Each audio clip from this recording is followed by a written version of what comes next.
Hello everybody, welcome to the Yeshua Network. I am Nathan Wheeler and this is my good buddy. Hi guys, Alex Slavovsky here. Bye-bye. Today we are doing Genesis 41 through 45 for our series called The Entire Bible Read Through. And we hope that you guys will be blessed by it today, and we hope that you are joining us. And even if you haven't been reading along, it's okay. We welcome you on the video. We hope that you will gain something from it. And of course, at the end, if you do enjoy this fellowship, it's a Bible study read-through kind of deal fellowship. We hope that you will start reading the Bible and that you will join us and get all caught up. Just want to say hello, Roshan, Patricia, Lisa, Kevin, Annalicia? Did I say that right? Annalicia. Annalicia. Yeah. Dorothy, hello. Thank you guys for logging on and joining us on this wonderful Sunday. Obviously not wonderful for some people. Yes, there's a lot of things going on in the world. There is still a fire going on in our neighborhoods right here where me and Alex live. Ironically, this picture behind us looks like a fiery background, smoky kind of thing, but it's not. It just happens to be LA's normal foggy kind of cloud smog, I guess. Yeah. But it looks kind of like a fire. It does. Symbolic. It does. Kind of weirdly. Kind of weird. Symbolic, true. Anyways, our hearts are heavy today. We did a lot of praying before we jumped on. And we just want to say thank you, everybody, for the prayers. We know that a lot of you have watched our videos that we've posted over the last few days about the fire and about everything that's going on and how it's right here in our backyard. And we just thank you very much for lifting us up in prayers and also, of course, all the people who have been affected by the fire. And we missed you guys. And we did miss you. I was in Spain. Yeah. We didn't get to do... we didn't get to do this for 2 weeks, and we're jonesing. We were getting a little hungry. Not a little, a lot. We were getting a lot hungry for some Bible read through. We know that you guys were too. Kelly, Justin, Olga, Michelle, thank you guys. Hello, Luis, Gerald. You know what? You may want to. Hello, Jessica. How are you? Michael, Luis, Miller.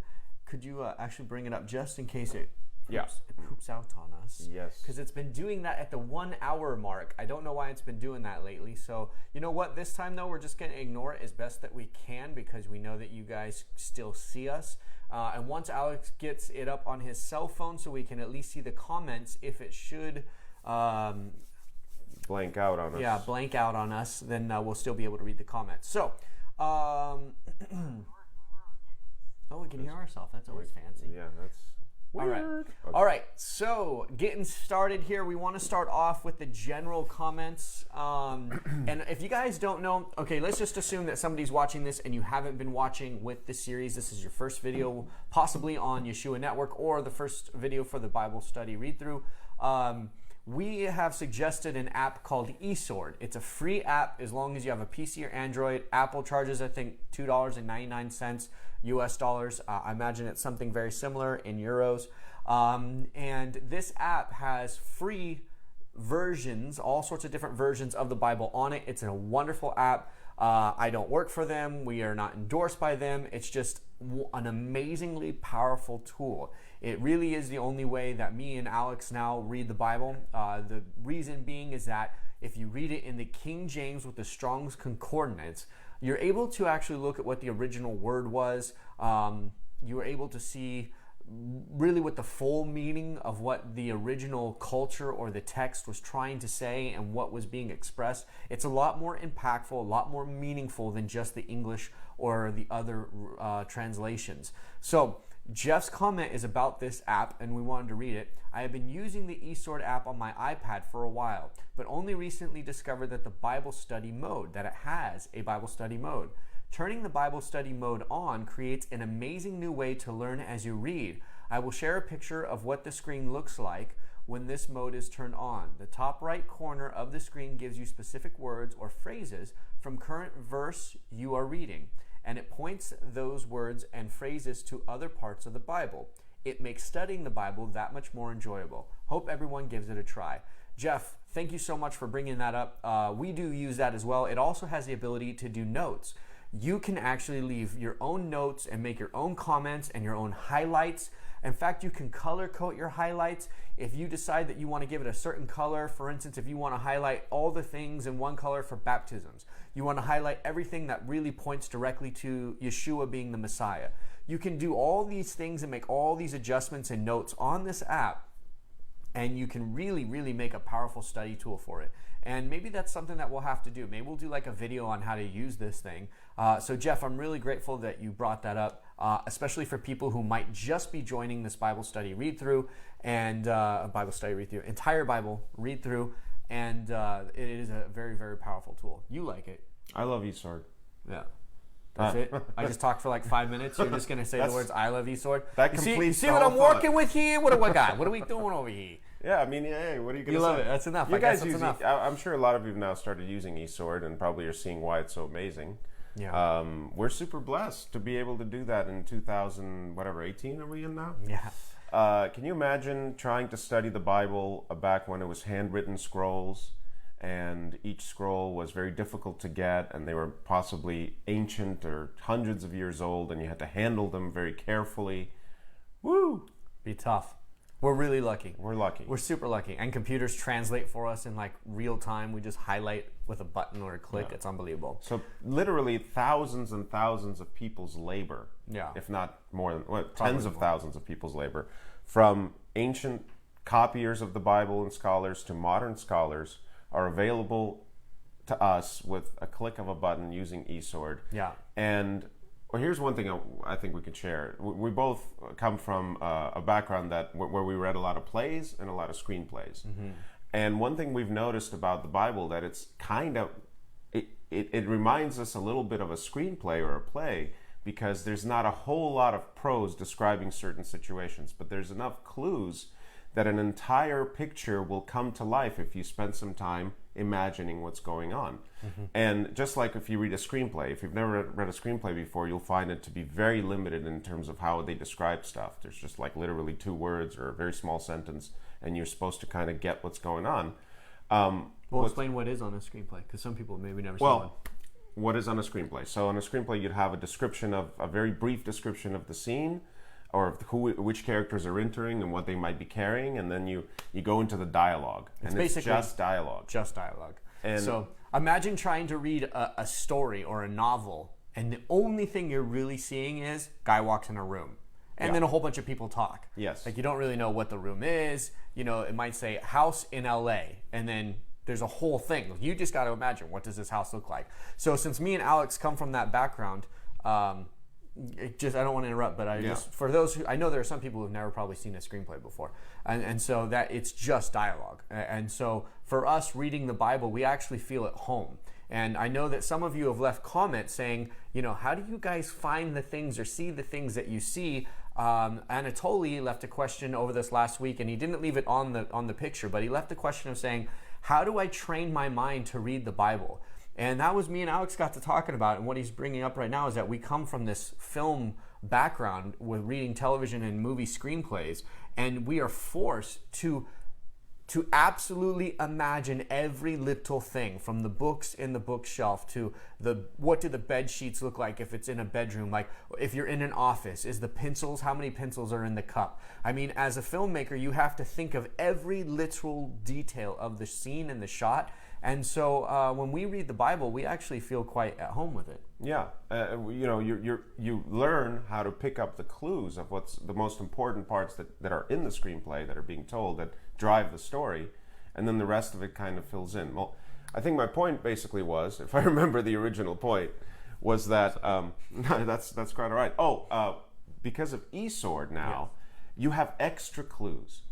Because of the meanings of the word, of the translation can be looked up, it creates a fuller context. And that's how often we're able to come to little tidbits of information, or entire, like, whoa, that's so awesome. We get these revelations because there's more clues available to you when you're using eSword than if you were just reading it on paper. Yeah. Point. Very good point. Sorry. Please don't rip your microphone off. Microphone, I'm done. He's done. He's out of here. Okay, guys, we have another comment from Julie. These are general questions that we always, or comments that we go over first, kind of let everybody log on, and then we're going to start going into the actual scriptures and the comments for the scriptures. Julie Christmas says, these passages speak very much to me of the love of Yeshua has for us, that the love Yeshua has for us when we see him again. So glad we are all here on this next read-through.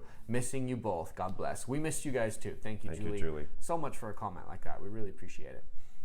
We actually have a lot of comments like that, and we could Yeah. totally go through them. We really appreciate seeing that you guys missed the Bible Yeah. study. We do too. It's Doreen, we got your comment. Thank you very much for missing it as well. Glad, yes, I had a great trip to Spain. I was very, very blessed, and I agree with you 100%. We definitely need to do a Yeshua conference. I think that it would be great to meet you guys, and we actually want to really seriously move forward. We have a few people who have emailed us privately, like private message us here on Yeshua Network and Truth Me Free, and saying, hey, I want to be involved. I want to help make a conference happen.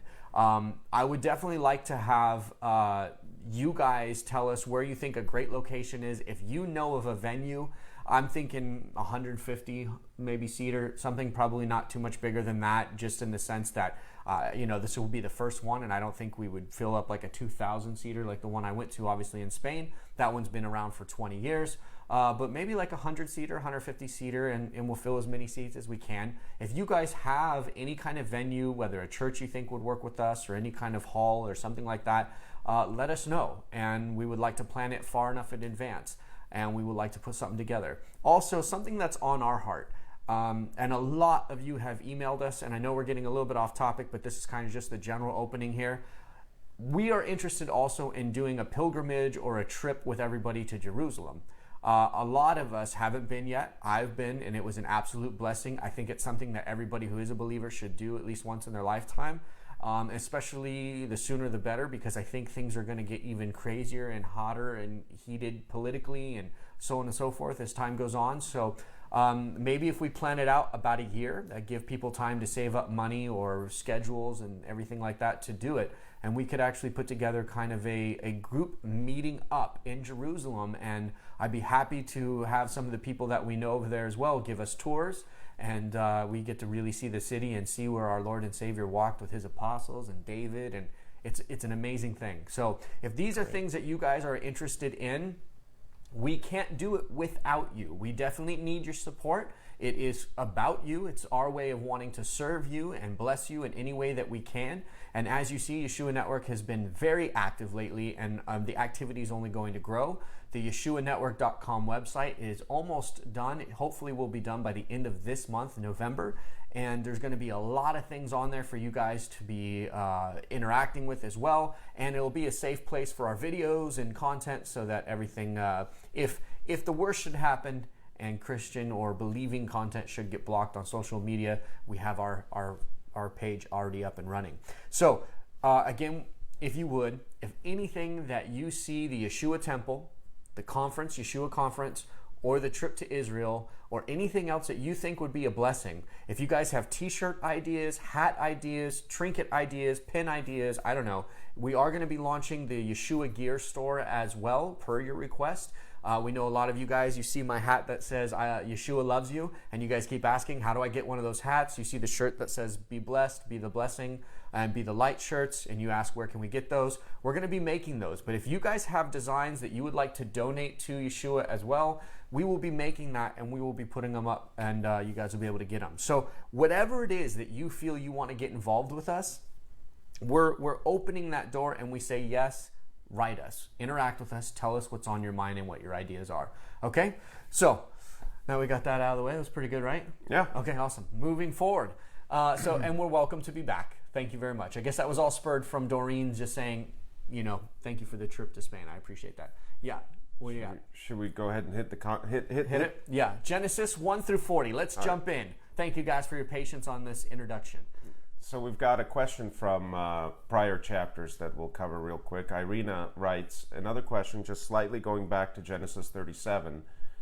Jacob sarcastically questions, what is this dream that you have dreamed? Will I and your mother and your brothers indeed come to bow ourselves down to you, to the earth? The fact he mentions Joseph's mother is interesting, as she had died when Joseph was born. Did he mean her spirit? Well, I think that is actually a very interesting question. We do know that the dream he had the sun and the moon, right? Mm-hmm. And that, those are symbolic of father and mother. Yeah. He had other mothers, stepmothers. It could be that. But it almost maybe it wonders too is if he's trying to say that Joseph may be trying to seem as though he seems almost like Messiah-ish. Yeah, I mean, he might be saying, and in exactly what you said, is he's being sarcastic. Yeah, he's being sarcastic. It's like he's like, "Are you the Messiah? Are we going to be worshiping you on the other side? Are you that guy?" Akin to maybe saying, "Shall all the dead rise and bow to you now?" Yeah, maybe that's. I think he was definitely being we can definitely sense the sarcasm of it for sure. But a very good note. It was obviously something that in reality, if your child came to you and said, "Oh, by the way, in the future, you guys are all going to be bowing down to me, and I had this dream where you guys were all just thanking me and calling me your king," and you'd be like, "Okay." Yeah. We might have to have a talk. So, right. Yeah, it's an interesting situation. Any more ideas on that, or? No, I think I think that the idea of him the idea of him talking about Joseph's now passed away mother is raising the he's raising the sarcasm, right? He's saying what else can we pile on your kingship? Yeah, I think he's being sarcastic. I don't think he really believes that Rachel's spirit is going to be bowing down to Joseph while he's on earth. Yeah. It is also, though, really interesting that even though after he gives a little bit of sarcasm, he actually stays open to it. Because, Israel, at this time is his name, has seen some crazier things. And he was like, well, we'll see what the Lord is going to do. And he did make a statement that said, woo! He did make a statement that said, we'll see how this goes. Genesis 41, and that was Irina KD. Genesis 41, again, Irina KD. Question for the Bible study. In Genesis 41, Joseph is married to the daughter of a priest from On. Her name is Asenath, I think. Or Asenath. I think there's an H in there. But yeah, that's why I was like, wait, what happened? I was just wondering, does God allows for the marriage because of his further plan he has got for Joseph? I thought it was important for the line of Abraham to be kept within those who believe in one and only God. Aha. Sent would not match this category as she was out of that line. Or does her heritage as a daughter of a priest counts here too? So we looked up the priest of On, and we found out that On was actually this was a group that believed that there really is only one God. So that made them a little bit closer to the truth. However, they also worship the sun as the one God. As the one God. Symbolically used the sun as the symbol of the one God. Yeah. Yeah. So by those standards, Asenath would not fit into, the command of God.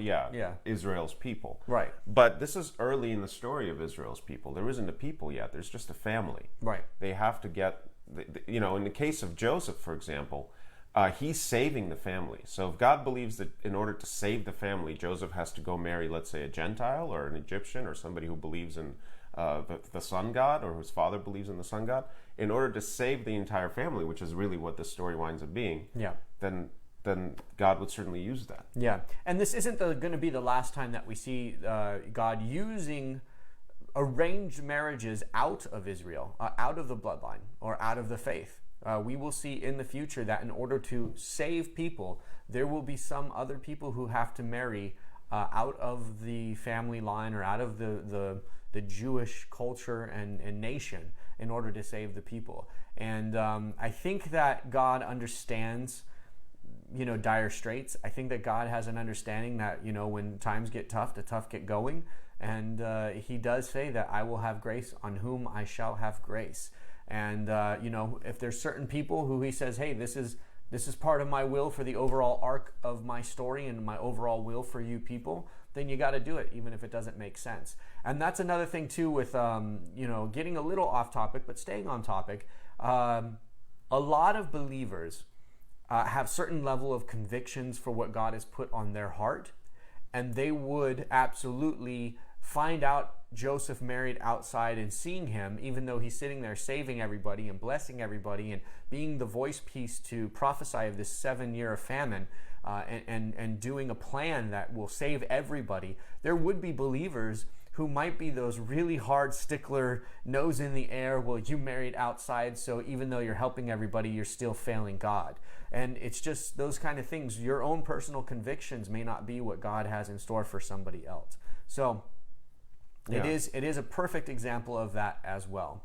And so far, I think we're still in the part of the story where God hasn't specifically told them to stay away from marrying into other nations. Only the fathers did, not God himself. Right. The exactly. fathers said. The fathers did. But in this case, Joseph has been exiled from his family. Yeah. There is literally nobody else, no Hebrew around in Egypt. Well, he's all by himself. He's all by himself. Yeah. So I mean, it's even law, which we learn, I'm kind of jumping ahead here, but it's even law that, the Egyptians are not allowed to even eat at the same table with Jews. So right. It's not like these people are friends, and it's like how the old tribes were with Abraham, where they would kind of go somewhere and they'd be able to hang out and, do business together. This seems to be a little bit more like the family of Abraham's descendants are now kind of not so high ranking on the planet. It seems like the Egyptians are beginning to thrive power-wise and wealth-wise. And so a little bit different. But good note on God's law. It is important to note that it has not been given by God yet to not marry outside of yet. So Ruda's got a real-time comment here. I'm going to read them both. What if the dream goes as far as Yeshua? And then that Mother Mary and Father Joseph will bow to Yeshua one day, but it's just what popped in my head literally just now. Since Joseph is absolutely a symbol and a foretelling of Yeshua, it very well could be. It very well could be. I think that for them to have any comprehension of that, that's not. They're not going to be capable, but could it be that they will one day bow to Yeshua? Yeah, absolutely. Obviously, they will. A very interesting thing.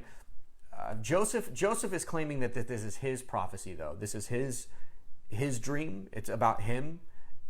This isn't they're not saying or teaching at this point that there's a Messiah that's coming, because technically they haven't really moved into their rough times yet. Right. They don't know, but we certainly can recognize the pattern. Yeah. The only time so far in the Bible that an actual Messiah has been prophesied is with the bruising of the heel in the garden on the serpent's head. And most likely they may not have been thinking about that kind of stuff. So really, I understand totally what you're saying. It makes complete sense. Of course, they will eventually bow down to Yeshua. But I also do not think that at this time they're probably thinking that. But that's an absolutely great thing to catch. There was another comment here.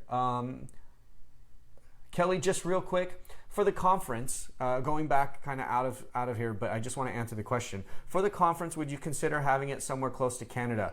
For the conference, I would prefer it to be somewhere very central. If we do a conference, I would love for it to be central, a place where, hotel rates aren't really high, flight rates aren't really high. I'm definitely willing to travel. Alex is willing to travel. Hopefully Brian will be free. He'll be able to come with us as well. We'll get the whole Yeshua team there, and we'll be able to interact with you guys, answer questions, and kind of put together a whole... I'm thinking of a 2-day conference. I think 2 days would be amazing. There's a lot of things that we have already discussed that we would love to go over and fellowship with you guys in real life about. We definitely want a lot of Q&A and interacting with you. We don't want it to just be people talking on stage and you falling asleep in your chairs. So just to get off topic to answer that question. Genesis 42, Irina KD as well. So Joseph had a right to be upset at his brothers, but I'm wondering, was there a significance in calling 3 times his brothers spies? Passage 42:9 explains that because of the dreams he had, he called them spies. Is it because they didn't bow in front of him, or he purely didn't trust them because of what they have done to him in the past? Maybe both. Yeah. I mean, when I read it, I was just struck by how he's playing the game. Yeah. He's checking to see if they know who he is. Of course, they don't. And so now he's going to treat them in a certain way, and he's going to put them through this trial. Mm-hmm. Did he gain pleasure by calling them spies and sticking it to them a little bit? Probably a little bit. I mean, they did a pretty awful thing to him. Yeah. But as he's going through with his plan to get back at them, he's constantly being hit by the emotion of oh my gosh, oh my God, these are my brothers. My father, is he okay? How's Benjamin? He really wants to reconnect with him. But he's got to take them through this roller coaster, understandably so, because they deserved it. Yeah. But he could have been obviously he could have totally gotten revenge on them. He could have totally opened up, a can on them. Whoop butt. Yeah, and he didn't. And it is amazing too. I think, and I know all of us saw this when you're reading these scriptures and you see him close the door after he sees them, realizing who they are, hearing them talk about what they did to him, and saying how now it's karma that they're in the situation that they're in. They don't use the word karma, by the way. Right. We're using very that clear. word because it's a modern vernacular. Yeah, it's a modern vernacular that we know translates the idea. Yeah. But they're saying that it's retribution from God for what they had done, and he just starts breaking down crying. And it doesn't say what he's thinking. Is he thinking he's crying because he wants to seek revenge? He's crying because he loves them and he wants to hurt them? He wants to get back? Or is he crying because he's reliving the horror that he went through and the feeling of being abandoned and hated by family members? That is no matter which way you look at it, there's a real emotion, there's a real person here. And I think that's another thing too we had talked about through even the last video so far. We read through these scriptures and we often forget that these were real people having real lives. For us, it's a book that we're reading. It's hard for our minds to understand that we're literally reading a documentary. We're not reading a Marvel movie. We're not reading Lord of the Rings. These are not made-up characters. This is the telling of people's real life. And when you really stop and put yourself in their shoes and live the moment, that's how we both read the Bible. When we are reading it, we don't just read the words. We stop. In a way, as actors, this is part of our blessing and our background, is we become the character and we start to allow ourselves to feel the emotion they might have felt, think the thoughts they might have thought, and it makes it far more real for us. And so again, to answer Anatoly's question of how do I prepare my mind to read the Bible and see it the way you guys do or to get the fullness of it, put yourself there. Do not allow the words to just be words that cross your eyeballs. Allow it to be people that enter into your heart. Allow the situation to become as real to you as you can. And here's a note for myself I had to give when I first started reading the Bible. Slow down. Right now we're just going through 5 chapters at a time, and it's a 2-hour video every Sunday, right? Most church services of the person speaking is not 2 hours long. Usually it's 30 minutes to an hour long, as far as my experience has been. And so 2 hours of us having this conversation about 5 chapters on average, and we actually did more in Genesis 1 through 5. It took us 3 videos, so 6 hours. But my point is that don't be in a rush, and I know a lot of us are.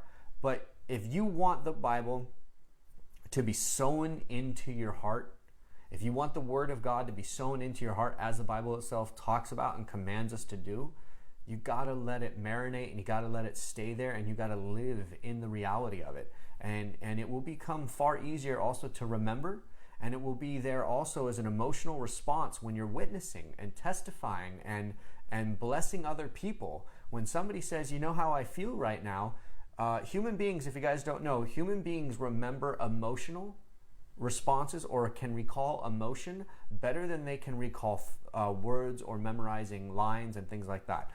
Emotion is very easy to recall. And so if you allow yourself to experience the words on the page rather than just read them, they will stay with you. Just a little note to answer those questions. Kevin's got a question. Go for it, brother. So Kevin is asking right now, please explain Joseph's relationship to Yeshua as it pertains to a symbol. Well, that is a long conversation, but pretty much this whole part right here, 41 through 45, is just like screaming metaphor for Yeshua. He's thrown away by his brothers. There's 12 tribes. 12 tribes that right? do it. He's the one who's thrown in a pit. Yeshua was literally thrown in a dungeon. If you go to Jerusalem and you go to the jail where he was, the movies don't really show this, but he was literally under the ground in a pit. The other thing is he was beaten. His tunic also played a role. It's torn. It was torn. It was taken by somebody else. There's so much symbolism. I'm like, his grace, he must have fallen.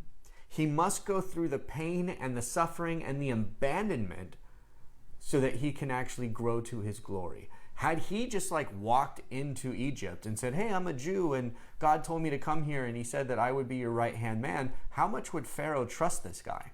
Joseph. Yeah, I'm going to be your right-hand man. How much would Pharaoh trust this guy? Probably not at all, right? So the circumstances that played out as Joseph himself testifies, and this is very much like God, he said, you didn't do harm to me. You weren't the ones who threw me in the pit. You weren't the ones who threw me in the prison and got me in this situation. God brought me here. This was all part of God's plan. And he gives glory to God. Again, remember this, for a lot of us watching, and I hope there are people who are watching this that maybe aren't commenting, but you're just watching. You might be going through that experience where you feel like God is attacking you or abandoning you or picking on you. Joseph absolutely could have the right at this moment to say, God, why have you done this to me? When he's in prison, when he's suffering, when he's thrown in pits. But he has that faith that he realizes somehow this is going to end up being for the glory of God. So that is very much Yeshua metaphor right there. And then being the one who brings the blessing and is the savior of his people. He saves his people. Yeah, that's like the huge nail on the head. Even he saves the ones who threw him in the pit. Yeah, he literally saves the ones who tried to kill him. Right. Same as Yeshua. Betrayed him and almost killed him. Yeah. So we hope that there's more, but we hope that that hits a little bit of what the symbolism is. Important to note. I love this. Jennifer Connolly, God's will for the pit to the palace. Bo-bam. All right. Yep. Important to note, Ronica, important to note that the things Joseph was doing, even with the money he kept amongst himself, meaning he didn't tell Pharaoh or instantly have them killed. He believed in mercy. Yes. Exactly. Yes. I mean, if you're not inspired by Joseph's mercy and love here, I don't know what to tell you. Right. We're reading it and we're just like, this guy is like, he's so much of a good person.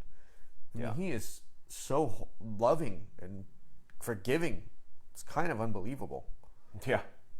It really is. He's amazing. He is amazing. He's a real inspiration. And he's human. He's like a full human. He's not like, it's some of us in our minds were like, well, of course Yeshua could forgive and die on the cross and raise 3 days later. He is who he is. And so for some of us, we can't even put ourselves in the shoes and pretend to role play in the Yeshua world, right? That makes sense. So we go to the apostles. But here's another great example, like Job, who we'll come across obviously as we continue to read. But this guy and Job are people that I think most of us can relate to. We feel like we get the bad end of the stick. We feel like we have no reason to be getting picked on and hurt the way we are. We feel like God has said or have moved in our hearts to say, you're going to be blessed, I'm with you. But then our lives look completely ruined and shambles. And how are we supposed to stay positive and stay focused and continue to believe and have that hope? This is a great story for us to continue to come back to and read. If you guys haven't, I'd make a note of Genesis, 38 to basically 45. 50 even. Yeah. But 41 through 45 is the heart of this Joseph coming into his. And so, I would recommend you making a note of it for future reference. Cool. Yes, Suzanne writes, yes, love the story of Joseph. Yep. We do too. Continuing on. Genesis 43, Jeff Siegman is asking or writing, and he took and sent messes onto them from before him, but Benjamin's mess was 5 times so much as any of theirs, and they drank and were merry with him. Good comment. You didn't leave a question, but Jeff, but we did notice that as well. Something to definitely note is that Benjamin had 5 times more. Yeah, and we continue. That actually hits again in Genesis 45. So we'll talk about that. We were very excited when we ran across that too. Yeah, we have something to say about that. Good find, Jeff. Good find. Go ahead, brother. Genesis 44. Genesis 44. Jennifer Connolly writes, "What divination did Joseph practice with the silver cup?" Well, He didn't exactly practice divination. He just simply put the cup. I don't know. Maybe I don't understand the word divination. To me, divination is magic. Well, I think he used the cup as a foretelling. He would, whatever he did, maybe it's done today by some cultures, or some people believe in the Turkish coffee or something. I think Yeah, they'll drink it. And they'll look at the pattern and they'll divine from that. I see what you're saying. For the future. I see what you're saying. That may be what he was doing with the silver cup. That's very possible. Sure. I'd have to take a look at it again. Genesis 44:5. Let's take a gander. Let's take a look. I don't think that. I think it just mentions that Joseph, and I'll be corrected if that's not the case, but I think it just mentions that was Joseph's divination cup, which lets us know that it was probably very important to him. But it also doesn't give glory to the whole divination thing. It doesn't really spend time in the story telling us about anything that Joseph may have foretold using this cup. So, which I think is interesting. I think that's a misuse of the word, though. Divineth. I think, that's why I was saying I didn't understand what you meant by divineth. So to me, divination is like magic or some kind of sorcery. The word here is divineth, and I think it means to expose or discover, right? Because he's saying, this is the passage for anybody who doesn't have it in front of them, Genesis 44:5, is not this it in which my Lord drinketh, and whereby indeed he divineth? So I don't know if that means that he was doing divination with the cup, but it might mean that, this is his... what's ye that? have done evil in so doing. What's H5172? That one? Yeah. It says to hiss. It says a magic, a whisper, whisper, magic spell. Yeah. What's the one before that? A second form is feminine beyond the Pentateuch positive word. It says hohe. Hohe? Is that how you say it? Come on, Jew, help me out here. Hohe? See, we got a Jew with us, guys. We got it built in. We're all good. So yeah, I get what you're saying. Yeah, they're H5172. You're right. It does. It is a possible use of the word magic. I don't know. That's a very good question. Do you know? Yeah, when I first read it, the very first time I read this passage, I thought it meant something else. I actually did think that he used this cup for divining. He used this cup for some kind of ritual in which he received good question. Future knowledge. Way to go, Jennifer Connelly. But so I would say this. I'm sorry, go ahead. Well, it could be the fact that, I don't know, I didn't want to interrupt you. Do you have all I'm saying is, outside of this passage, I don't believe it goes into explaining anything about what he may have been divining with his cup. So therefore, I believe that the story is not giving glory to his divining, or anything. The real foretelling of the future in the story of Joseph were his two dreams sent to him by the Lord. Yeah. And future dream interpretation that he was able to do for the Pharaoh, also sent to him by God. So, this cup thing, it's a mystery. Yeah, it's a mystery. You found a mystery there. And also, I hate to say, but it could be just too. They might be referring to getting drunk. Do you think? The cup he gets drunk from? Yeah, it might be. Possibly. Well, if you think about it, if it's like I foretell the future real well when I'm drunk. Well, do you? No. That's amazing. We do not promote that behavior. No, I'm just kidding. Surgeon General warning.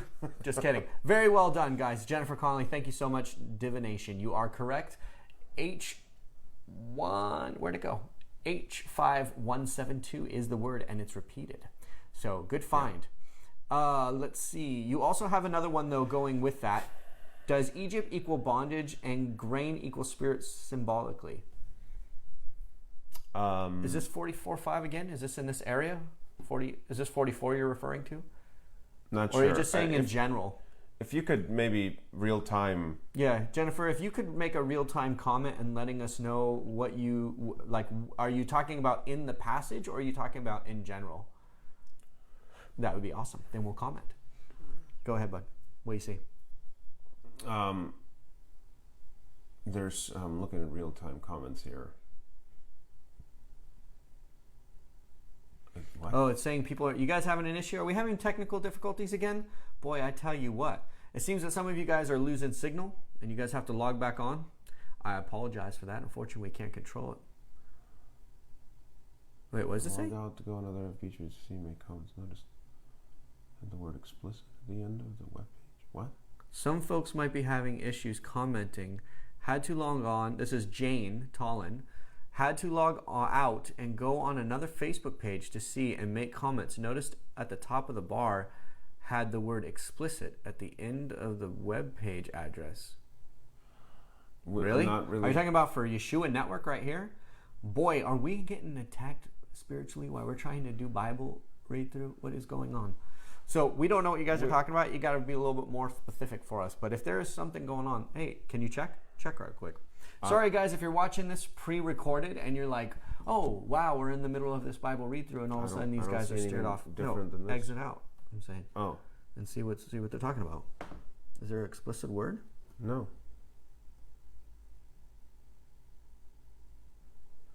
No either. Well. Okay, we're completely perplexed by what. Totally lost. Unfortunately, we don't know what you're talking about. If you want to do a screen capture and show us and post it, that would be awesome. But there should not be any explicit words or content on this page. So if there is, please let us know so that we can address it immediately. Cup, please read this. Okay, cool. So Lisa, okay, the whole issue with the cup, please read this. The gospel contained an account of the time the disciples and Jesus spent in the Garden of Gethsemane, just before Jesus was arrested. In the garden, Jesus prayed to his Father 3 times, saying, "My Father, it is possible, may this cup be taken from me. Yet not as I will, but as you will." Yes, this is very true. King James says, "Let this cup pass from me." Okay. A little later, Jesus prays, "My Father, is it not possible for this cup to be taken away unless I drink it? May your will be done." Matthew 26:42. These prayers reveal Jesus' mindset just before the crucifixion, his total submission to the will of God. So Lisa, are you saying that the cup is symbolic for the submission? use of the idea? Yes, that the use of as Jesus obviously is not holding a cup, but he is talking about drinking from a cup that has been given to him. So you're saying that here we're talking about a cup that was put into set. Maybe I think that's a great. I think that's a awesome. Great point. I think you found something really cool, Lisa. I think it's definitely there's a connection once again of how something so similar to Joseph being absolutely this foretelling of Yeshua, and then we have this cup this discussion, and how it really doesn't kind of make sense. But what if? Because we don't know, I don't know, something that we have to look into. What if the cup is some kind of like in the old days they would give a signet ring, and the ring would be obviously telling everybody the rank of the person. We know that Joseph received a ring from Pharaoh that told everybody who he was. I wonder if, in a way, this cup had some kind of symbolism to that as well. Maybe. Pretty cool. It'd be cool, though. Pretty cool. To look into.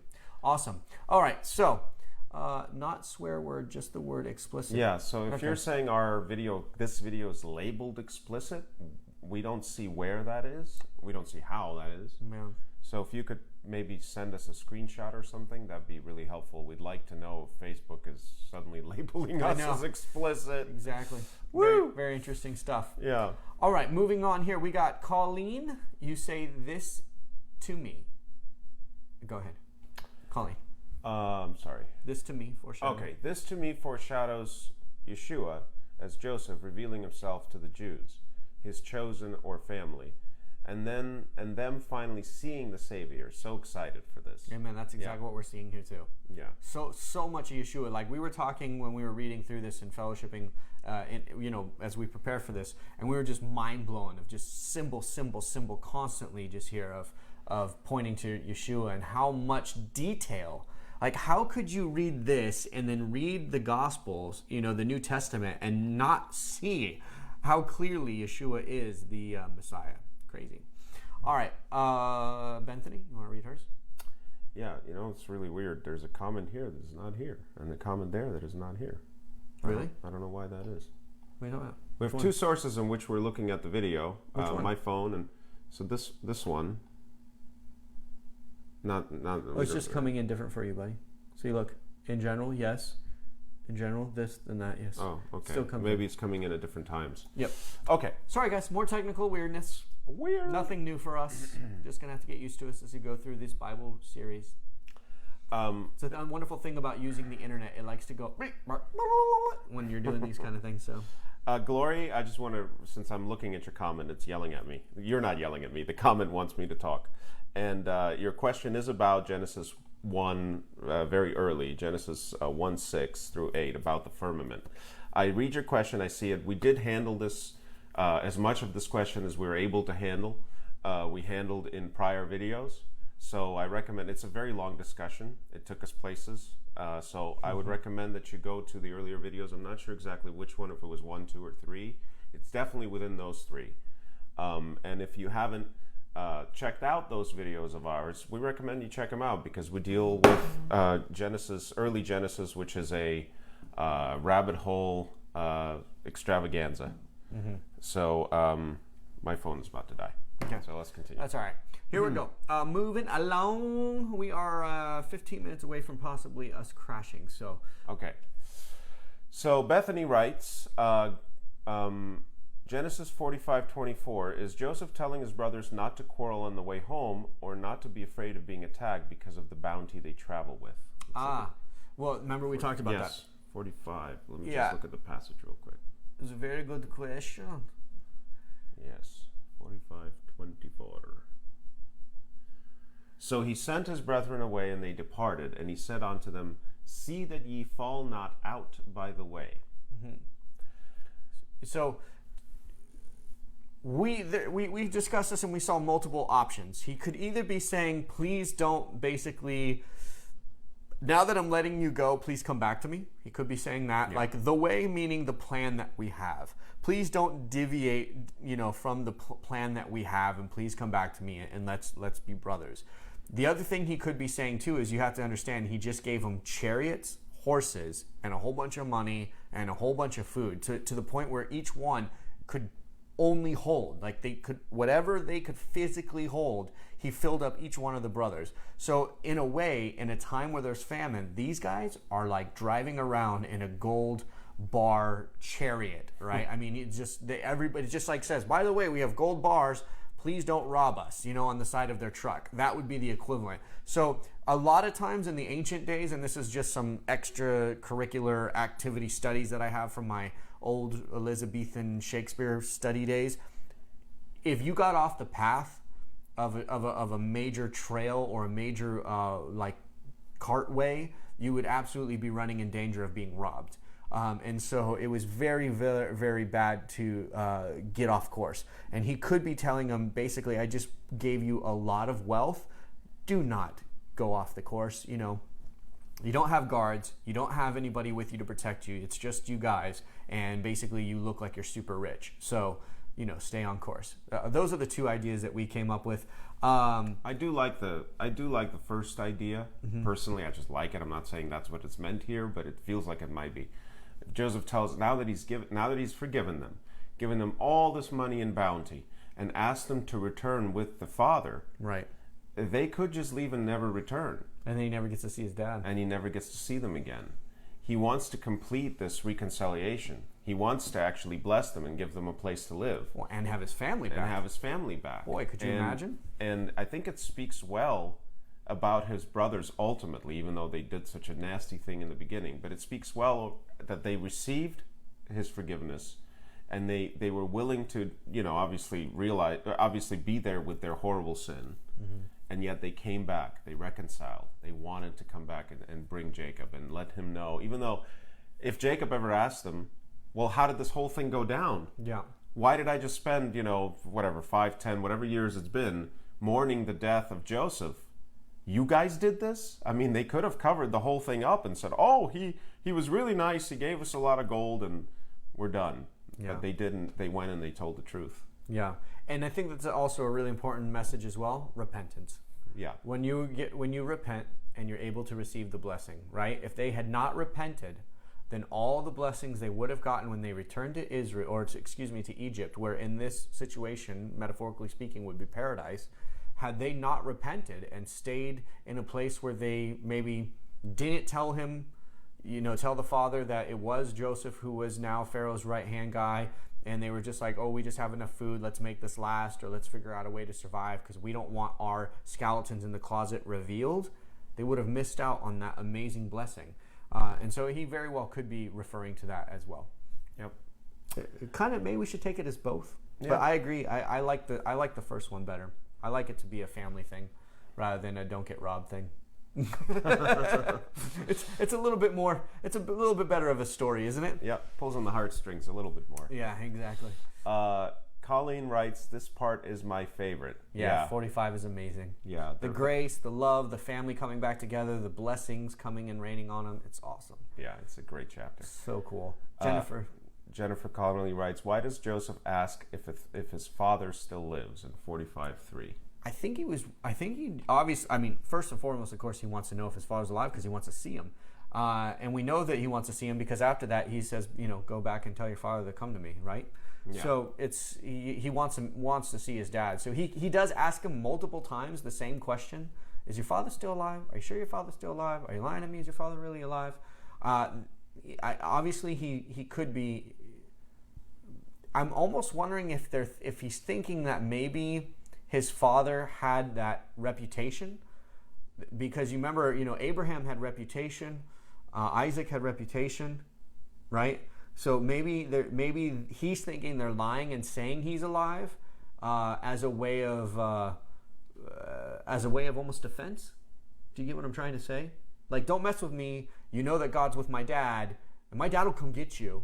He might be thinking they're playing that card and saying the dad's alive, but the dad's not really alive. So he's pressing on them. Tell me the truth. Is dad really alive? That's a very good point, because he might be thinking that how could they have betrayed me, tossed me in a well, sold me, and then went back to see the dad, see their father, and that they're still back talking about the father like nothing bad has happened. Shouldn't the father be distraught? I mean, what is, he trust issues, right? He may have trust issues. Yeah. Like, tell me the truth. Is he issues. really alive? Yeah. Because he's about to basically reveal to them who he is and reconcile, and he wants to know. Jennifer, also, this question is the exact kind of question that an actor would ask if they were playing the part. Why does he keep repeating this particular question? What is the emotional or psychological motive for the person to keep asking this? This is the kind of stuff that I think that people should do more of when they read the Bible, is stop and notice these things and go, why is it there? A lot of times we read the Bible and we read these things and we just go, okay, it's just kind of giving us clarity, or we're just reading it. And we see repetition. We figure, the writer forgot he already told us this, or something. Or something. Yeah. But in reality, there's a motive there. There's character there. And unlike novels, it doesn't tell us he said with great distraught and he said with great sorrow. It just says he asked twice. It's just exactly. Yeah. We have to fill it in. Exactly. With mistrust in his heart, he asked again, which is what the descriptor might be, but we don't have it. We just have to. Anyway. Fred has a great comment here. Fred Mangold. He says, he knew his dad was alive. The dream wouldn't be accurate if he wasn't. Well, that is true, except for his mother was dead. And yet in the dream, the moon also worshipped him. So again, we'd have to either have a better understanding of the moon being maybe the mother person in the family, so a patriarch that was still alive would still be worshiping him, maybe not necessarily his biological mother. So yeah, that is a good point, but since his mom wasn't alive, it could have the potential of being more symbolic, that by his father's children blessing him, that's how the moon and the sun worshipped him. You get what I'm saying? Yeah. Let's see. Jeff, you want to read Jeff's? Oh, wait. Yeah, Jeff's. Jeff writes, now, quote, "Now do not be grieved or angry with yourselves because you sold me here, for God sent me before you to preserve life. For the famine has been in the land these 2 years, and there are still 5 years in which there will be neither plowing nor harvesting. God sent me before you to preserve you a remnant in the earth, and to keep you alive by a great deliverance. Now therefore it is not you who sent me here, but God, and he has made me a father to Pharaoh, and Lord of all his household, and ruler over all the land of Egypt." Well, bam. That's Genesis 45:5-8. Yeah. I love Joseph's humility and forgiveness here. I wonder when he knew that his brothers selling him to the Egyptians was God's plan all along. Were there any hints of him knowing prior to him telling his brethren?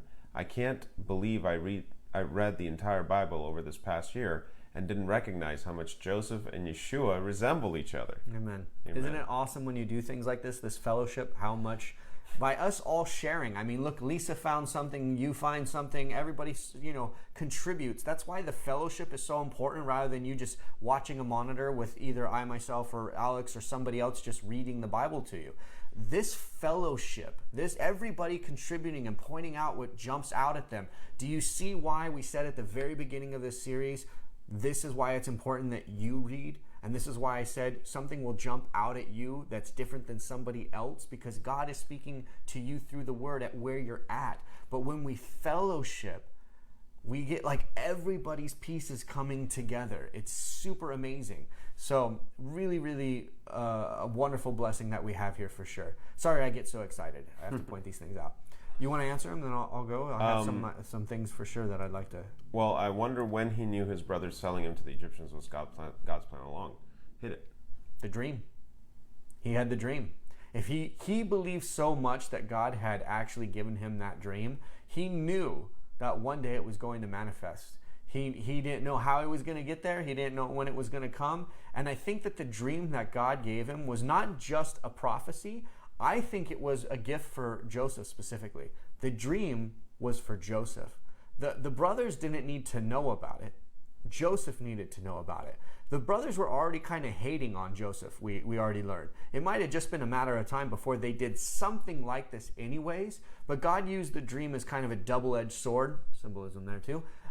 Joseph both gets a nugget to keep with him that constantly gives him peace, something for him to sit there in the dungeon cell and hold on to and give him hope. I got to throw something in there with you. For sure, do it. The dream for Joseph had to tell the dream. He had to. He had to tell the dream, and I think by telling the dream, he triggered the brothers. Exactly. And what did Yeshua say? Sorry, I won't. Go for it. Do it. What did Yeshua say when he came? He said, "If I had not come, they would not have sinned." Yep. So as Yeshua came to tell, I'm going to put it in quotes because it wasn't a dream, but that dream that he told, Yeshua told the truth. Forget the dream.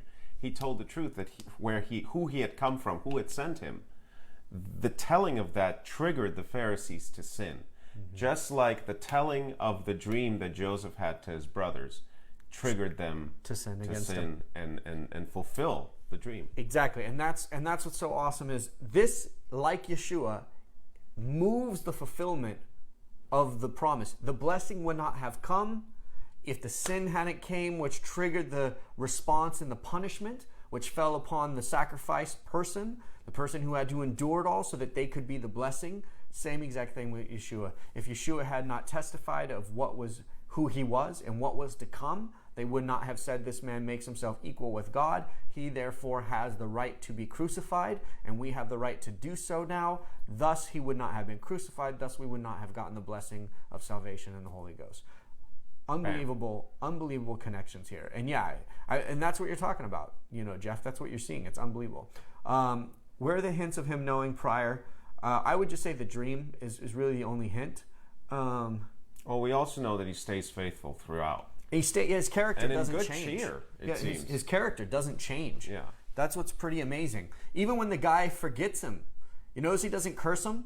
There's no spot in there where it says, and the guy who I prophesied would be out in 3 days. Well, that guy said he was going to come back and hook me up and take care of me. Well, he didn't. Either that or he had the faith that he was going to, or somebody else was going to. It seems to me, and it's not ever said, that Joseph has this amazing faith. He has that, I don't want to say Yeshua level faith, but man, he has this unbelievable faith that he never seems to get discouraged. That's right. But can we say where that faith comes from? I think we can, because Absolutely. Later on we find out, and I'm jumping ahead again. What does Yeshua tell Peter about Peter's understanding and Peter's faith? Yep. He says, you have this faith because the Father is letting you, or is giving it to you. And this is pre-day of Pentecost. So God gives us understanding, and God still strengthens us and keeps us focused. Before day of Pentecost, God still did that. So for anybody who's like, oh, that's post-Pentecost. No, Yeshua was very clear that when Peter knew who he was and had the faith that he had, that it was faith that God had given him, and not something that Peter could take credit for. Same thing here with Joseph. And is it possible that post-Pentecost now, we can actually have this Joseph-level faith? Absolutely. We're promised it. More so. More so. We can move mountains, Wow. bro. You ready to go move a mountain? You guys ready to move a mountain with Alex? I think his faith is almost there. You guys ready? Let's do this. Oh, man. Bam! Wow. I'm tripping right now. Let's keep reading. Okay. Colleen continues. Did Isaac Faint. I think you probably mean Jacob, not Isaac. But did Jacob faint or die when he heard Joseph was alive? He may have fainted. I think it actually uses the word faint. But I don't think he died. I don't think he died. But he was, Overwhelmed. With emotion. struck by it. And Colleen also says, "Go for it, brother." And Colleen continues, to all of them he gave each man changes of raiment, but to Benjamin he gave 300 pieces of silver and 5 changes of raiment, raiment being clothes. Silk, mind you. 300 pieces of silver, very interesting. 5 changes of clothes, not sure what this means. Ben is the second son, again, very interesting.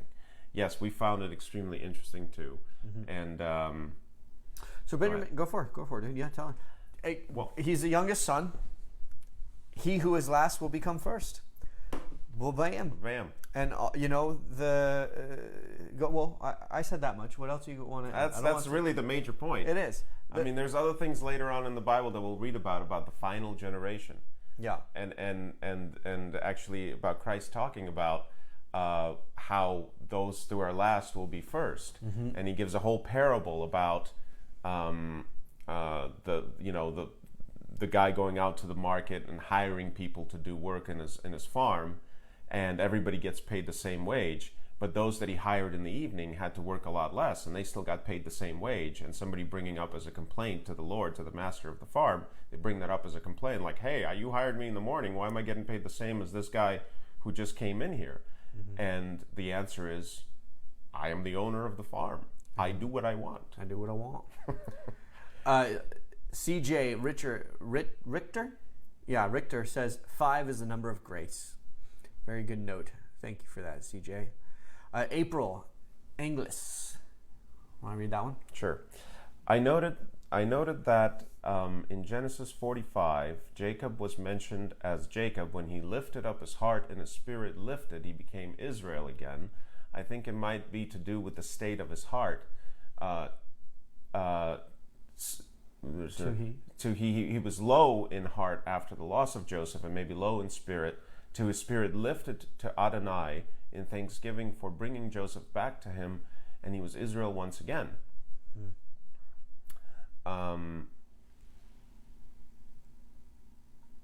Is this continuation of that? I don't think so. No. Is it? We notice you have a couple of comments. April, give us 1 second. We're just making sure that we're answering all the, if this is one question or you have okay, multiple. Well, I see this continues here, and Jeff actually jumped in to say something, and I want to read what Jeff said about that. He said, I saw the same thing, April. Still a little strange why he's mainly being referred to as Jacob when his name was changed to Israel in Genesis 32. Who knows how many years it's been between Genesis 32 and Genesis 45. Good eye, though. And April responds, I think it might be to do with his state of heart. So he was low in heart after the loss of Joseph, maybe low in spirit, to his spirit lifted to Adonai in thanksgiving for bringing Joseph back to him, and he was Israel once again. And Jeff says, wow, that actually makes a lot of sense. You might be right. Can't wait to hear Nathan and Alex's take on it. So we're not going to say anything. Totally kidding. No, we... You're gonna make it. Did I get you good on that one? Yeah, so moving on. Totally kidding. We don't know. Yeah, we got nothing. We have nothing for you. Nothing. We're not gonna comment anymore. No, I'm just kidding. Jeff, thanks for putting us on the spot. But we got the same thing. Here's the thing. Have any of us ever felt like, for me? I definitely have had. If you don't know my story, I don't want to go into it. But I definitely have felt like God had spoken a purpose and a ministry over my life when I was a very young child. I never knew when I was going to come into it, but I always believed it. I always believed it until I had some dark moments where I was homeless, where I was laying on the street, where I had cockroaches cuddling with me. And at those moments, I did have doubt that maybe this thing that God had spoken over me just wasn't true, that maybe I had made it up or maybe I imagined it and things like that. Now, obviously, hindsight today, it's easy for me to be like, yeah, I believe that. But I think that we all have those moments that where we come into seasons of slipping back to doubt and slipping back into our old self and to slipping back into our old ways. And that's another thing that Alex and I were talking about, and we're really glad that you guys picked up on this, because one of the things we notice is how human these people are in the Bible. They're not superheroes. I mean, they're flawed, they cheat, they steal, they break, they cry, they lie, you know what I mean? They're so human, and it makes them relatable if we really look at it that way. And we agree with you 100% that we think that the name change is symbolic of him stepping into the covenant. Yeah, the covenant. His name is with the new covenant, just like Abraham. Abram, covenant, Abraham. Jacob, covenant Israel. Had a brain fart. It happens when you get old like me, guys. So it's going to happen to all of you. Don't judge. And is the writer, is the writer of these chapters mistaken and confused and sometimes calls him Jacob and sometimes calls him Israel? No. There seems to be a pattern. Yeah. And who gets to decide whether they're Jacob or Israel? God, of course, tells him. Mm-hmm. But who gets to decide? It seems like Jacob gets to decide. And when Jacob doesn't feel like the covenant's happening, he's lost his son Joseph. Things are not going as well as they were supposed to. Rachel died in childbirth. Things are kind of like his most beloved. There's famine. Rachel, there's famine. Things are not going so well. Mm-hmm. And he's getting old, and he's worried, and he's upset, and he's like, where's my blessing from God? Maybe the covenant really doesn't exist. And then when he finds out that Joseph is still alive, bam, and everything is brought into clarity, and he realizes Joseph is not only alive, he's saving all of them. They're moving to a new and wealthy place, and Joseph is, the right hand of Pharaoh. It's all illuminated to him, and he goes, that's right, I am Israel. And Irina KD says, but the name change happened only with Jacob Israel. No, that's not true. Abram and Abraham. Yeah, Abram and Sarah, Abraham are Sarai. Exactly. Yeah. Sarai first, then she became Sarah. Abram became Abraham. Yes, they sound similar, but they actually mean different things. So no, that's not the only name change, and it won't be the last name change either. There are more. That's right. All right, go. What else we got? Did we skip some? We did, because we wanted to hit this point. Yes. Great comment, you guys. Love that you picked up on that. It's super awesome. April also said, Adonai, by the way, everybody knows. Adonai is God. Adonai is another word in Hebrew for the Lord. Adonai allowed Joseph's brothers to rise against him and sell him for a greater purpose. It must have hurt Joseph a lot that his own brothers, his own family that he loved, did that to him. Must have hurt to his core. But it's a most amazing and good example of forgiveness. He forgave them completely, even though he was sold to the Egyptians. He still kept a heart after Adonai. That's right. Yeah. That's the beauty of the story. And here's another thing too to focus on. Really, really easy to say, right? Super easy to say, super hard to do. Not only do we hold back the blessing for others when we don't forgive, we hold back our blessing when we don't forgive. Right? Because what was Joseph's blessing here? He regained his family. Can you turn that off? Oh, the AC just popped on. Sorry, guys. AC just popped on. One more time. There you go. So listen, it's just amateur out here. Just have fun with it, okay? But yeah, AC's pop on. We just noticed that without forgiveness, the blessing can't move. And Yeshua says the same thing. Got to be forgiven for God to forgive you. Or got to forgive for God to forgive you. Yeah, I mean, this is a perfect point. If he had not forgiven, the rest of the story doesn't happen. It doesn't happen. Yeah. So. Is that wind? No, it's the end of the world. It's okay. Perfect. Okay. Jeff Siegman writes, Genesis 45, and they told him all the words of Joseph which he had said unto them. And when he saw the wagons which Joseph had sent to carry him, the spirit of Jacob their father revived. Not sure why, but I see Yeshua coming back in the clouds to receive his people in this verse. Just think of how many people's spirits will be revived when the heavens open up and Yeshua is coming for them. Amen. Getting a little ahead here, Jeff, but I want to talk about this too, because if you think about it, when life is really, really hard at the end, I mean, you're talking about the day Yeshua returns. I think that will be the hardest day of humanity. I mean, think about how dark of a day humanity is in, that Yeshua has to return. Bible says that if he doesn't return the moment he would, the world would cease to exist. That's a dark day. So for those who are believers and sitting there when he returns, I think you're totally right. I can't even imagine the amount of extreme weight of just relief, rough life, joy, to full on like he's really here. Like, look, that's really him. Like, it's the real deal. It's got to be amazing. I look, You look forward to that day happening? I have imagined. The man. I have imagined. I'm ready. It fills me with joy to imagine that moment. I'm ready. It's going to happen tomorrow. I'm a happy man. Whew. Jeff, you want to put in a good word for us? Okay, Jeff continues. All of them he gave each man changes of raiment, but to Benjamin he gave 300 pieces of silver, 5 changes of raiment. I understand that Joseph and Benjamin were the only sons of Rachel and Jacob. Yep. Is that why Joseph was treating Benjamin so much better than his other brothers, or was it because his birth killed Rachel? Any clarity there would be helpful. Well, he probably does feel an extra affinity with Benjamin because he is the son of Rachel, and Rachel was the barren one, and then she was unbarren, and she gave birth first to Joseph and then to Benjamin. Mm-hmm. Benjamin is his closest sibling because they share both father and mother. And I believe Benjamin was also completely innocent of the crime that was committed against Joseph by his brothers. I think so, yeah. And so, it would make sense why Joseph felt that he wanted to love on Benjamin more than everyone else. And Benjamin lost his mom before he knew his mom. I mean, there are a lot of real human family reasons why that may be the case. And we do hear Israel tell his sons, that this is the only son of my wife. This is the only one.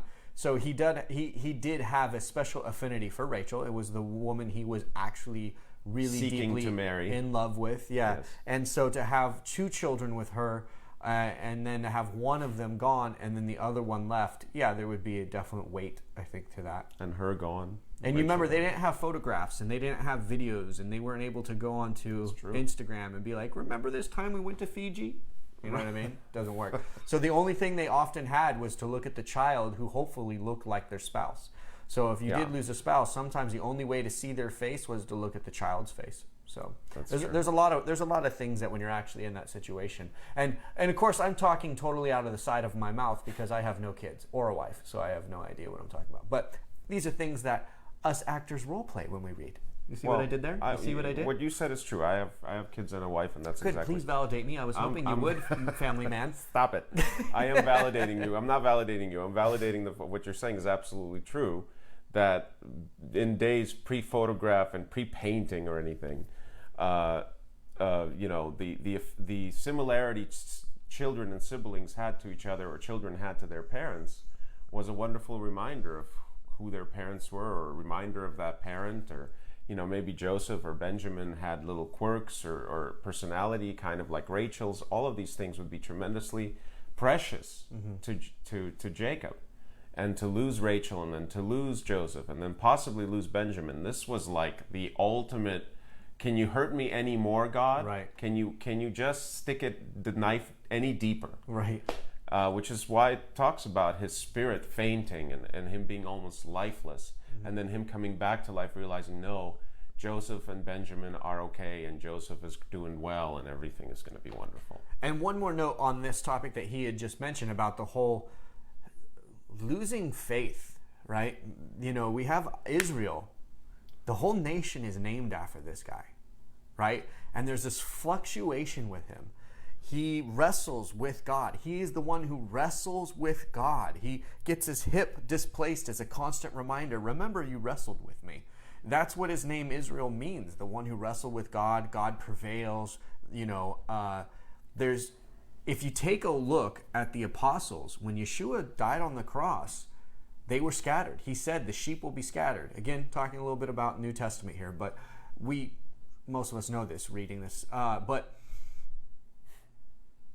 there was distraught. There was a lost feeling when they saw their Messiah die on the cross. They're like, this, I don't understand.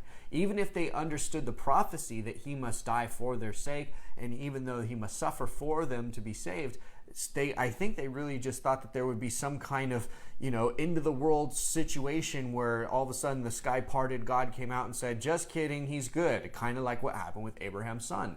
I think that that's what they were expecting. So to actually see him lying lifeless and being put in the tomb must have been a really hard thing to deal with. And I think that we see that again being foreshadowed here with Israel, seeing that with his son. And an amazing metaphor, and also just, again, the humanity of it and the reality of it. Really deep stuff. Absolutely. I'd like a little fun real-time comment. Ronald writes, I don't believe the majority of the world population would even know if Yeshua was standing right in front of them. Yeah. And Ronald, true. Yes, in one sense, we all agree with you on that assessment, especially when we look at the world and see what everybody is busy with. However, on that day, I think everybody will know. Mm-hmm. And we see actually evidence in Genesis here, earlier on chapters, that when God showed up, or God's angels or messengers showed up, the people they showed up for, the people who saw them, knew exactly who they were. Yep. Are we losing? Yeah, they can still see us. Can you guys still see us? Yeah, they can still see us. So God gives the absolute, unquestionable verification, knowledge, whatever you call it, to us when he means to reveal himself to us. So if Yeshua decided to reveal himself to the world population, they would not be able to resist knowing that that's him. Is the internet not going wacky again, you guys? I'm just gonna start doing robot poses, right? Yeah. Here, do it. Quick move. Are we not getting through now? Okay, is that better? Did it make work? Okay. So welcome to Yeshua Network. We have wonderful, every knee will bow. Absolutely, Jennifer. We have wonderful technical difficulties. Like, if we don't have technical difficulties during a video, guys, it just doesn't make it as exciting, okay? Just consider technical difficulties on our videos a spice of life. That's just how we like to roll. Are we back to normal now? Let us know if we are. Oh, now it's going to work. Oh, it worked on our robot moves. Oh, yeah. How embarrassing. Yeah, how embarrassing. Of all the times it Gosh, it would have works. worked really good. Why? Okay, let's see. Alberto, do you accept Jesus as the Father manifested in the flesh and the body of the Holy Ghost? Yes. We made a whole video about that actually just recently. I hope you would check it out. You can actually see it in the timelines. If you go to the playlist in the videos, click on videos, go to playlists, you'll see a whole series just about that. It's called Understanding Yeshua and Christian. Check that out. Was breaking up there for a bit? Yeah, we saw that. Okay. All right, you guys. We covered all the questions. We got through all your questions. The video went a little bit short today because, now that the Bible is kind of not getting so cray-cray and symbolically weird like Genesis 1 through 5 is, and hard to understand, we just kind of are following along the story. But your comments are really important for this Bible read-through fellowship, guys. We want you to bring your questions. We want you to bring your ideas, your feelings, what you experienced. This is for you.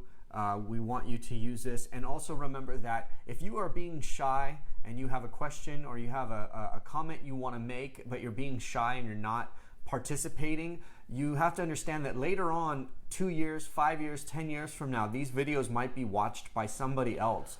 And they'll be able to read the comments if they're watching it on Facebook. They'll be able to read the comments and see how we interacted, and they'll be blessed by the fact that you made that comment because they might think the same thing, but 5 years from now. So understand that we're all serving in this series.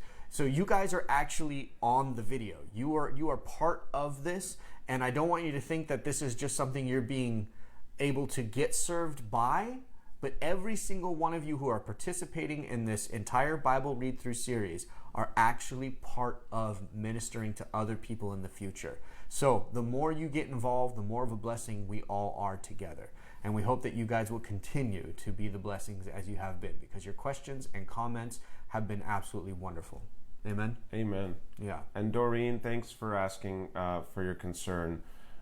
We are not, to our understanding, in any danger at the moment. We are not that far from the fires, to be honest with you. So The next city over has begun to be evacuated. And the next town, not like L.A., Sacramento neighborhood. Yeah. But it's still quite a bit. You know, we're feeling okay. The winds don't seem to be blowing in this direction. There seems to be some fire crews are getting some control of the fire. 10%. So we're 10% of the fires are under control. That's I'm not very trying much. to allay her worries, and you're making it everything sound is like fine. we're gonna burn. We're good. Well, I'm not gonna burn. I got Yeshua. I don't know about you. I'm talking about. Woo! I just proclaimed it. Woo! Did you proclaim it? You want to proclaim it? I'm proclaiming Okay, that. thank you. Absolutely. Hey, I also see. We're good at the moment. It's a little foggy in the air with a little bit of smoke. Obviously, if you guys are watching on the news, it's pretty intense. It's not a joke at all. We are trying to be lighthearted. Before we jumped on this video today, we both were like really heavy, understanding that friends of ours, people we know, neighborhoods right next to us have completely been like eradicated. I mean, the houses are nothing but dirt. The only thing left standing, ironically enough, are some trees. It's a heavy thing, and we've been trying to be lighthearted today. We kind of joked before we got on. We're a little goofier than normal. We didn't want to come on and be like, hello, everybody. But, that was kind of our energy, to be honest. Real quick, too, I see a question I want to answer. Bethany Barr, do you reply personally on TMF832 Gmail?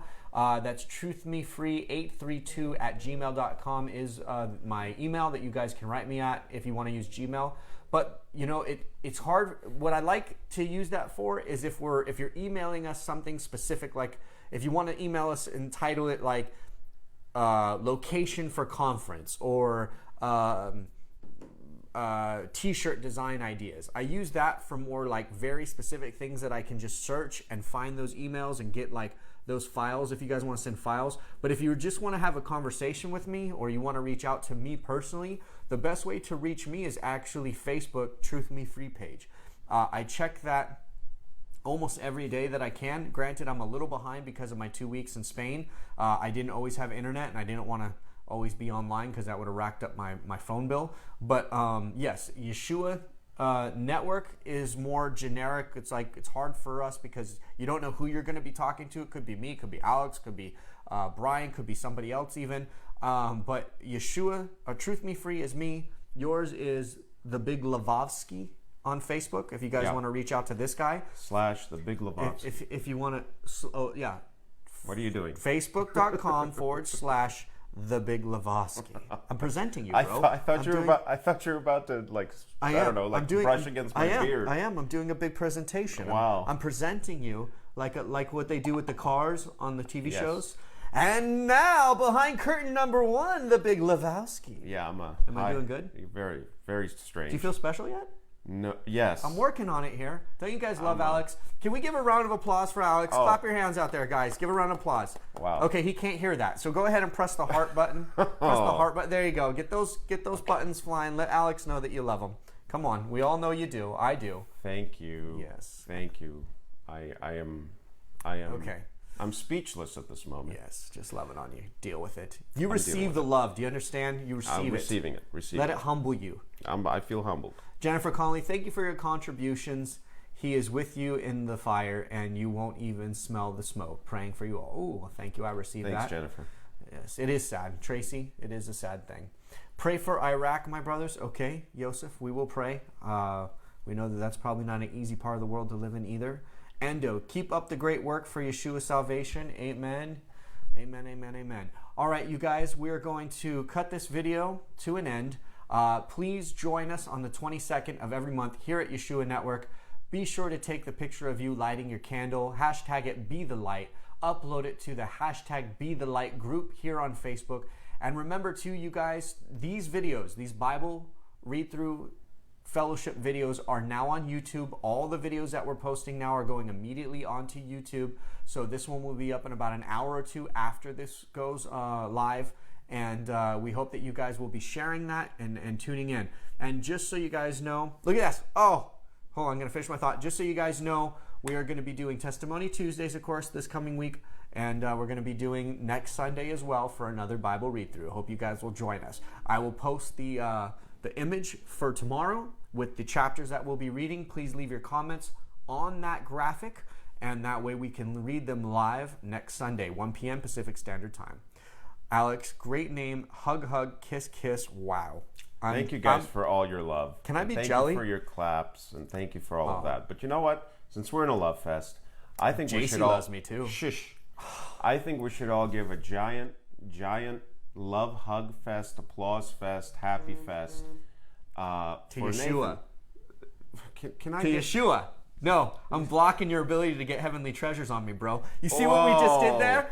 He ain't got no more heavenly treasures than me. He ain't got no more heavenly treasures than me. There's no way I would get more heavenly treasures than what? me. Yeah, well, okay, maybe there is a way. I'm not going to be negative about it. We're just being fun. You know what? If you guys ever wondered what we look like off camera, this is basically it. You should see the outtakes. Can I finish? No. You're making me blush. No, I'm super white. Well, you did it to me. Now it's your turn.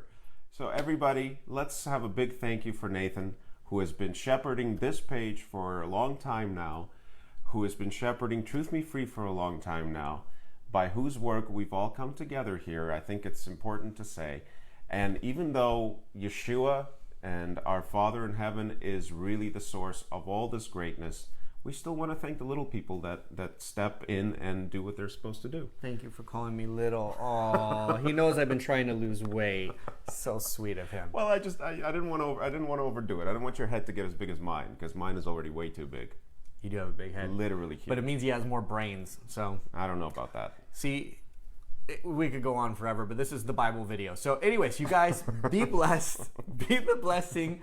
Thank you, brother. Thank you. Thank you, guys. I see the hearts. I see the love. You guys are awesome. And you know what? We hope that you're sharing this Bible read-through. We hope that you're testifying to your friends and your family that being a part of reading the Bible is a very important thing. And I hope that you're already telling people that the Bible is not what most people are hearing it is. It is not a God who is angry, who's out there smiting people and just killing people and hating on little humanoids, okay? I hope that you guys are really able to share this and let this become your ministry. Like I said, this is not just two guys who are just ministering to you. You have this as a tool to minister to others, so let's all grow the kingdom of God together.